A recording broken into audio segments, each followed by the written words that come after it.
जालना में प्रभु श्री राम और माता सीता की विवाह तिथि के अवसर पर शहर राममय हो उठा। अयोध्या के नए राम मंदिर में हुए ध्वजारोहण कार्यक्रम की पार्श्वभूमि पर जालना की बड़ी सड़क स्थित राम मंदिर में भाजपा की ओर से भव्य महाआरती आयोजित की गई। पंडितों और कार्यकर्ताओं ने पंचारती कर सामूहिक आरती की। भाजपा पदाधिकारी, कार्यकर्ता और नागरिक बड़ी संख्या में उपस्थित रहे।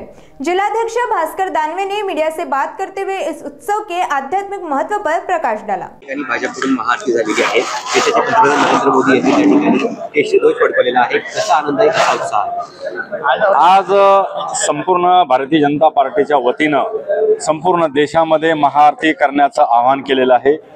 आपल्या देशाचे प्रधानमंत्री नरेंद्रजी मोदी यांच्या अथक प्रयत्नानं गेल्या 500 वर्षापासून सनातन हिंदू धर्माची मागणी होती की प्रभू रामचंद्राचं मंदिर अयोध्येमध्ये उभं राहिलं पाहिजे। अनेक प्रकारच्या कचेरे खटल्या त्या ठिकाणी झाले आणि हिंदू समाजाला एक प्रकारे त्या ठिकाणी न्याय मिळाला।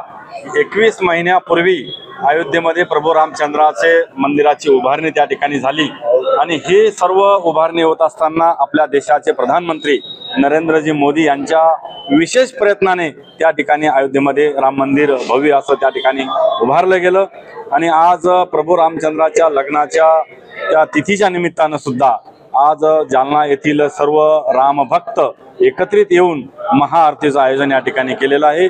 भारतीय जनता पार्टीच्या वतीनं हे आयोजन करण्यात आलं होतं आणि संपूर्ण जालनेकरांना आज या बडी सडकवरील राम मंदिरामध्ये येऊन एक भव्य अशी जनजागृती करून आज या आरतीचं नियोजन करून मोठ्या उत्साहाच्या वातावरणामध्ये आज या आरतीचं या ठिकाणी पार पडलेले आहे। हिंदी बोला।